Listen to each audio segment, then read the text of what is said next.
어서 오세요. 책벗 인생입니다. 오늘도 책벗 인생을 찾아주셔서 감사합니다. 이번 영상은 깊은 한을 품고 자결한 한 여인의 이야기를 비롯해 두 편을 연속으로 준비하였습니다. 대체 어떤 억울한 사연이 여인의 깊은 한을 만들었는지 지금 바로 함께 하겠습니다. 아주 오랜 옛날 함경남도 어느 지역의 산기슭에 한 채의 초라한 삼간 초가가 있었습니다. 거기에는 한서방이라고 부르는 젊은 농군과 아내, 그리고 그들의 어린 딸 하나, 이렇게 단 세 식구가 단촐하게 살아가고 있었습니다. 한서방이 아침 일찍 나가서 온종일 일한 다음 저녁 늦게 돌아오면 비록 가난하였지만 이들 세 식구는 재미있게 모여 그날을 보람있게 행복하게 살아갔습니다. 그런데 어느 날 한서방에게 그의 지주인 송씨로부터 좀 다녀가라는 전갈이 왔습니다. 한서방은 걱정이 되었습니다. 무슨 일일까? 이상한 일이네. 그의 땅을 부쳐먹는 한서방은 무슨 책망을 듣지나 않을까 하는 불안감이 들었답니다. 그는 아내에게 금방 다녀올 테니 기다리라고 하고는 곧 송씨에게로 갔다가 곧바로 돌아와 만면에 희색을 띠었습니다. 무슨 일로 송씨가 오라고 했나요? 아내는 남편의 얼굴을 살펴보며 이렇게 물었습니다. 송서방이 나더러 배를 타고 제주에를 좀 다녀오라고 하대. 한서방은 얼굴에 환한 미소를 담고 말했습니다. 거기에는 왜 갔다 오래요? 정말 이상도 하네요. 아내 얼굴에는 걱정하는 빛이 가득하였습니다. 그곳에 송서방네 땅이 있다는데 나더러 가서 그것을 좀 처리하고 오라 하네. 아마 송서방이 나를 퍽 신임하고 있는 모양이야. 그러니까 그런 일을 나한테 다 맡기지. 아마 그곳에 다녀오면 돈푼이나 한 줌 두둑히 줄 모양이야. 그 돈을 받으면 우리도 이젠 여유가 좀 생기겠지. 한서방은 송서방이 자기에게 그런 일을 시키는 것이 자기를 무척 신임하는 까닭이라고 생각하며 꽤 좋아했지만 그의 아내는 걱정이 되었습니다. 물론 그녀도 그 일이 싫지는 않았지만 물길로 몇 천리나 되는 제주도에 사랑하는 남편을 보낼 생각을 하니 마음이 편할 리 없었기 때문입니다. 그래 송서방이 언제 떠나라고 그러던가요? 곧 떠나야지. 빠르면 빠를수록 좋다더군. 그러면 당신 돌아올 날은 언제쯤이나 될까요? 내년 봄 농사가 시작될 때쯤 되면 아마도 돌아올 수 있겠지. 몇 달 걸리겠지만 너무 걱정하지 말고 기다리오. 뒷일은 송서방이 다 알아서 해줄 것이오. 한서방은 자기를 위해 걱정해주는 아내에게 이렇게 말해 위안을 주자 그제서야 아내의 얼굴빛이 밝아졌습니다. 드디어 한서방이 떠나는 날, 그는 이별을 슬퍼하는 아내에게 온갖 좋은 말로 일러 안심시키고는 보찜을 챙겨 배를 타고 제주도를 향하여 길을 떠났습니다. 아내는 몇 번이나 무사하게 남편이 잘 다녀오기를 눈물 흘리며 당부하고는 산에 올라가 그가 타고 가는 배가 멀리 수평선에 사라져 보이지 않을 때까지 한참 동안 바라보고 섰다가 집으로 돌아왔습니다. 그런데 아내가 집에 돌아와 보니 땅임자 송씨가 와서 그녀를 기다리고 있는 것이었습니다. 송씨가 아내에게 말했습니다. 한서방이 내 일 때문에 제주도로 떠났으니 당분간 좀 쓸쓸하겠지만 쉬 돌아올 것이고 당분간 뒷일은 내가 보살펴 줄 것이니 염려할 것 없어. 그리고 궁색한 것이 있거든 언제든지 와서 말하시오. 하고 송씨는 전에 없이 다정하게 말하며 그녀를 위로시켜 주고는 돌아갔습니다. 그러나 한서방과 그의 아내는 송씨가 한서방을 제주도라는 먼 곳으로 보낸 데에 흉측한 야심이 숨어 있다는 것은 꿈에도 알지 못했습니다. 게다가 여인은 송씨가 친히 찾아와 과분하게 위로해 주니 고맙기 짝이 없었습니다. 송 씨는 한서방 집 근방에 땅을 많이 소유한 흉악한 놈이었는데 그는 이전부터 한서방 아내의 예쁜 자태에 마음이 끌려 옳지 못한 생각을 품고 있었던 것이었습니다.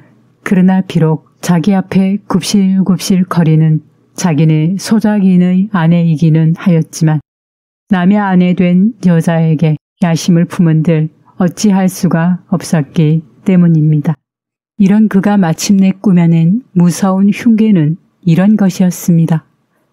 제주도로 한서방을 떠나보내고는 배가 가는 도중에 사람을 시켜 그 배를 엎어 한서방을 물속에 집어넣게 한 후 죽게 만들어 그의 아내를 청상과부로 만들고 그 다음에 돈과 감원 이설로 슬슬 그녀를 꿰어 자신의 첩으로 만들려는 흉악한 계획이었습니다.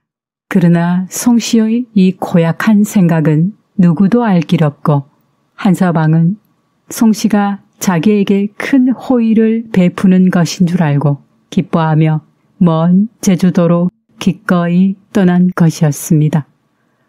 한서방이 떠난 뒤 송 씨는 이틀 걸러 한 번, 사흘 걸러 한 번씩은 한서방네 집에 들리곤 하였답니다.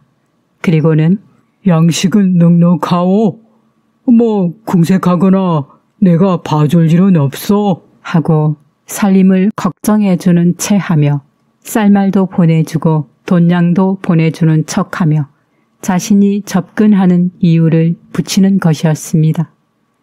한서방의 아내는 그럴 때마다 송서방에게 고맙다는 인사를 하며 남의 신세를 너무 지기만 하는 것도 예의가 아니라고 여러 번 거절을 하곤 했습니다. 그때마다 송 씨는 내가 한서방을 멀리 심부름시켰으니 그 뒷일은 내가 잘 보아주는 게 도리가 아니겠소. 하하하하 하며 부득 그녀의 집에 드나들며 친절을 보이기에 애썼습니다. 이러는 동안에 이럭저럭 세월이 흘러 겨울이 가고 봄이 찾아왔습니다. 이제는 그 양반도 멀지 않아 돌아오겠지? 라고 한서방의 아내는 생각했습니다. 여인은 그때부터 날이면 날마다 뒤산 꼭대기에 올라가서는 멀리 바다를 바라보며 언제나 남편의 배가 돌아오나 목이 빠지도록 기다리고 기다리는 것이었습니다.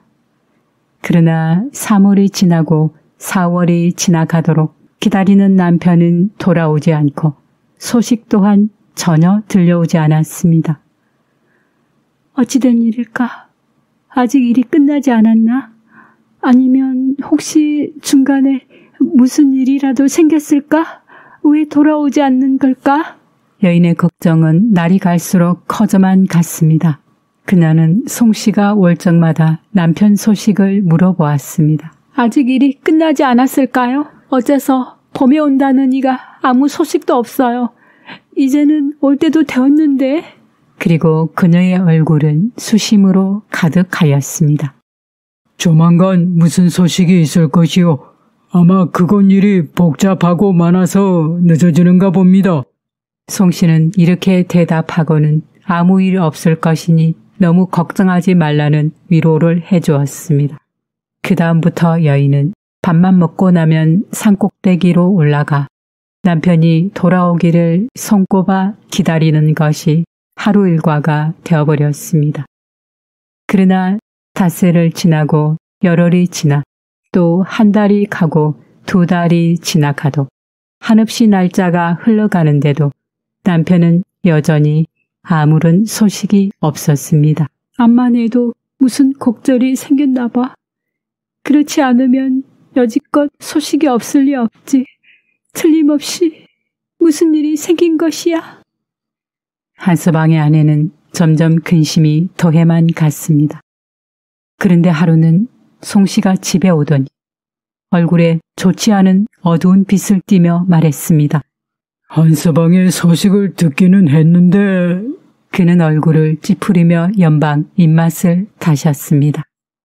바로 그때 여인의 머리에는 어떤 불길한 예감이 스치고 지나갔습니다. 소식을 들으셨어요?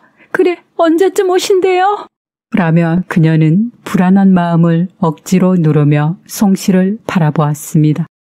소식은 듣기는 했으나 아주 불길한 소식이구려. 네? 불길한 소식이라고요? 어떤 일인데요? 혹시 그이가 병이라도 났나요? 아님 무슨 사고라도? 한서방의 아내는 놀라 초조하게 물었습니다. 간악한 송 씨도 얼른 말이 나오지 않는 모양으로 말을 못했습니다. 그러나 잠깐 주저주저하다가 마침내 결심한 듯 입을 열었습니다. 한서방이 담배가 전복이 되어 한서방은 그만 물에 빠져 죽고 말았다는구려. 정말로 믿을 수 없는 일이오. 그거 참. 하고 못마땅한 빛을 나타내었습니다. 여인은 그 말에 너무나 기가 막혀 그만 그 자리에 푹 엎으러지며 소리내어 통곡을 하기 시작했습니다. 송 씨는 멀거니 앉아 그 우는 모양을 어찌할 바 몰라 바라보다가 말했습니다. 이게 다 천운이라고 하는 것이요. 나도 퍽 안 되긴 하지만 할 수가 있어. 누가 일부러 그런 것도 아니고 한서방이 내 일로 갔다가 저렇게 되었으니 뒷책임은 내가 다 맡아서 해야지 별 수 있어. 그러니 이왕 이렇게 되었으니 너무 슬퍼 말고 이젠 진정하시오. 죽은 사람을 생각한들 무슨 소용이 있겠어? 라며 송 씨는 한편으로는 위로하고 한편으로는 이제부터 자기의 야심을 채울 공작으로 시치미를 뗀 것이었습니다. 그러나 한서방의 아내는 그 말을 들은 채 만 채 너무 슬퍼 울기만 했습니다. 송 씨는 몇 마디 더 위로하는 채 하다가 집으로 돌아가더니 늦은 밤에 다시 술이 곤드레 만드레 취해 가지고 돌아왔습니다. 그리고 이번에는 아주 노골적으로 말하였습니다. 앞으로 이 집안일은 모두 내가 봐줄 테니 나에게 아예 몸을 맡기는 것이 어떻소? 한서방의 아내는 그 말을 듣고 슬픔이 더욱 복받쳐 다시 목소리를 내어 슬피 울었습니다. 밤이 늦도록 송 씨는 돌아갈 생각을 전혀 않고 한서방의 아내의 일을 몹시도 걱정해 주는 듯이 되는 소리 안 되는 소리를 섞어가며 한바탕 짓거렸습니다. 태도는 점점 노골적으로 드러나 마침내 나중에는 여인의 손목까지 강제로 잡았습니다. 한서방의 아내는 회개망측해 손을 뿌리치고는 밖으로 뛰어나가려고 했으나 그는 연약한 여자요 저쪽은 억센 사내였습니다. 더구나 인가가 없어 따로 떨어진 곳이니 아무리 소리를 크게 지른다고 해도 소용이 없고 까딱 잘못하다간 큰 욕을 당할 지경이었습니다. 그렇게 다급한 처지가 되고 보니 여인은 문득 한 가지 꾀를 생각하게 되었습니다. 그리고는 태도를 고쳐 부드러운 음성으로 애교 있게 말하였습니다. 아니, 사내 대장부가 체면도 생각지 아니하시고 왜 이렇게 조급하게 구십니까? 서서히 하신다고 해도 늦지 않잖아요. 더군다나 오늘은 한서방의 부엄을 들었는데 그 사람의 아내인 예의로서 오늘은 삼가는 것이 도리가 아닐까요? 저도 이제는 의탁할 곳도 없고 제게 이렇게 호의를 써주시는 것은 깊이 감사하고 있는 터이오니 표현만 못했을 뿐이지 속으론 저도 다 생각이 있답니다. 그러니 오늘은 저를 더 이상 귀찮게 하지 마시고 며칠 후에 우리 조용히 다시 보아요. 여인은 이렇게 송 씨를 달래었습니다. 그 말에 송 씨는 마음이 솔깃해져서 이제는 다 됐구나 하는 생각에 입이 해 벌어지며 말했습니다. 당신 말도 그럴듯하오. 하여간 나도 죽은 한서방의 뒤를 끝까지 돌봐줘야 한다는 책임으로 그래서 그러는 것이니 너무 언짢게 생각 마오. 그럼 당신 말대로 내 오늘은 그대로 돌아가겠소. 송 씨는 속으로 한서방의 아내가 마음이 풀어진 것이라 생각하며 기분 좋아했습니다. 송 씨는 한참이나 말도 되지 않는 횡설수설을 늘어놓다가 새벽녘에 돌아갔습니다. 그가 돌아간 뒤 여인은 다시 죽은 남편을 생각하고는 목 놓아 울었습니다.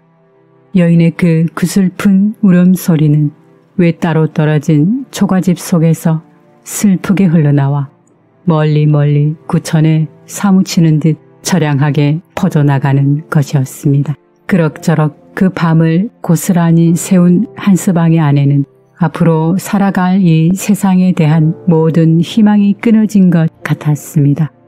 오직 남편 하나 믿고 살아왔는데 이제 그 남편이 세상에 없으니 누구를 믿고 살아갈 것이며 또 이대로 계속해 살아간다고 해도 송씨의 등살에 얼마 안가 몸을 망쳐버릴 것이 아닌가라는 생각에 너무나도 앞길이 막막하기만 하였습니다. 그러다 갑자기 여인의 머릿속에는 한 가지 생각이 번개같이 스쳐갔습니다. 그것은 바로 자살이었습니다. 그래, 차라리 욕을 볼 바에야 남편의 뒤를 따라가자. 그녀는 이렇게 결심하였습니다. 그래서 그는 어린아이를 들쳐업고 뒷산으로 올라갔습니다. 그리고는 천야마냐 높은 절벽에 서서 내려다보니 그 아래는 시퍼런 물결이 금방이라도 삼킬 듯 굽이굽이 파도치고 있었습니다. 나도 당신의 뒤를 곧 따라가야겠어요. 여인은 마음속으로 이렇게 뇌이고는 눈을 딱 감고 절벽 아래로 몸을 던졌습니다. 바다의 물결은 이 모녀를 순식간에 집어삼키고는 아무 일도 없었던 것처럼 전과 같이 고요해졌습니다. 돌아오지 않는 남편의 뒤를 절개를 지키기 위하여 따라간 이 여인의 소문은 순식간에 퍼져 어느새 가까운 동네에 있는 사람은 물론 먼 골까지 알려져 듣는 사람으로 하여금 쓰라린 눈물을 흘리게 하였습니다. 이런 일이 있은 뒤로 그곳 사람들은 여인이 올라가 뛰어내린 이 산을 사랑산이라고 불렀고 한스방의 아내가 바닷속으로 뛰어들었던 이 절벽을 절부암이라고 이름 지었습니다. 비오는 여름밤 음산한 날 저녁이면 이 절부암엔 두견의 울음소리가 슬프게 울려 그 소리가 끊기지 않았고 바람이 부는 날이면 까마귀 떼가 우짖었습니다. 그래서 그곳 사람들은 이 두견과 까마귀가 억울하게 죽은 그들 부부의 혼이라고들 말하였습니다.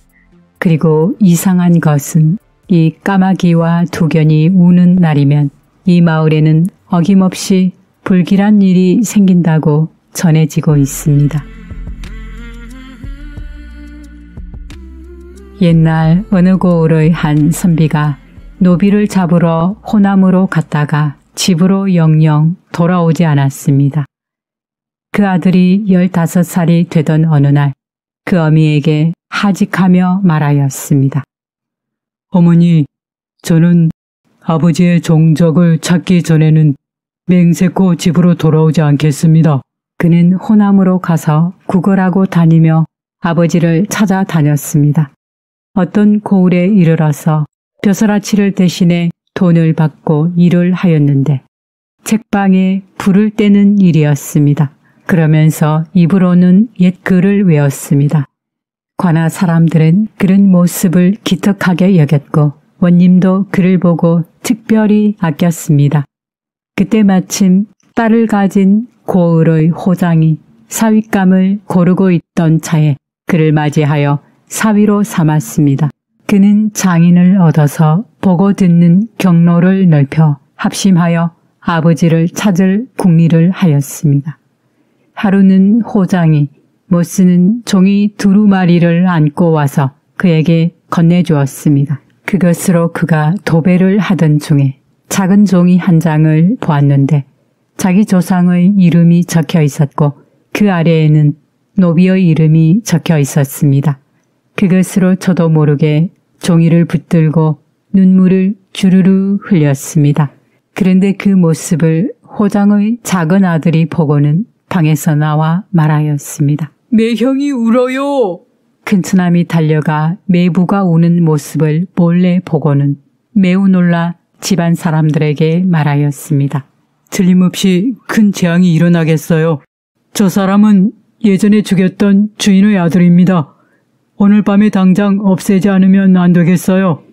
그리고는 사람들과 상의한 다음 누이에게 말하였습니다. 밤이 깊으면 네 남편이 깊이 잠들기를 기다렸다가 몰래 나오느라. 알겠지? 이불로 싸다가 구덩이에 파묻어야겠다. 호장이 차마 그럴 수 없어 만류해 보았으나 큰아들의 단호함에 소용이 없었습니다. 방으로 돌아온 호장의 딸이 그에게 말하였습니다. 소첩이 대신 죽겠습니다. 어두워지면 옷을 바꿔 입고 나가세요. 주인을 시해하였으니 그 죄가 죽어 마땅합니다. 그렇지만 소첩의 아비는 그때나 지금이나 주인을 죽이려던 일을 모두 힘써 만류하였는데 힘이 미치지 못했으니 그 죄가 가볍습니다. 그러니 아비의 목숨만은 살려주시기 바랍니다. 그가 그럼하고 대답하고 한밤중에 밖으로 나왔습니다. 밤이 깊자 사람들이 방 안으로 들어가서 누워있는 사람을 이불로 쌌는데 그 여인은 일부러 모른 척하였고 그대로 구덩이에 파묻혔습니다. 집 밖으로 나온 선비의 아들은 곧장 관하로 들어가 급박한 상황을 고하였습니다. 그러자 원님이 그 집의 여러 사람들을 체포하여 모두 죽이되 여인의 아비는 형벌을 내린 다음 유배 보냈습니다. 그리고 땅에 묻힌 여인은 예의를 다해 장례를 치러주고 충비 열려 효녀의 묘라고 새긴 비석을 세워주었다고 합니다. 열려 이야기로 전해져 오는 두 편의 야담을 들려드렸습니다. 이번 이야기로 의리에 맞게 처신하기란 참 어렵고 또 어떻게 죽느냐도 정말 중요하다는 생각을 새삼 해보게 되었습니다. 절부암의 전설로 전해져 오는 첫 번째 이야기는 지주의 횡포에 저항하기 위해서 여인이 투신이라는 죽음을 택함으로써 그 부당한 폭력으로부터 벗어났지만 그것은 살아서는 결코 막을 수 없는 자신의 무력한 처지에 대한 온몸으로 맞선 절망의 감행이었습니다. 그러한 취지로 절보암을 헤아려 본다면 여인의 정조가 새겨진 상징물이기도 할 것이고 또 여인의 고귀한 절개를 높이 칭송하고 한을 품고 자결한 옛 여인들의 운명을 애탄하는 것으로도 헤아려 볼 수 있을 것입니다. 어쩌면 한 여인이 그 어떤 수단으로도 횡포라는 것을 스스로 지켜낼 수 없었던 그 어떤 시대, 사회의 가치관에 맞선 죽음의 한글화 할 수 있는 상징물이라는 의미가 더 옳을지도 모르겠습니다. 오늘 이야기는 여기까지입니다. 긴 시간 시청해 주셔서 감사합니다. 남은 시간도 행복한 시간 보내세요. 책벗 인생이었습니다.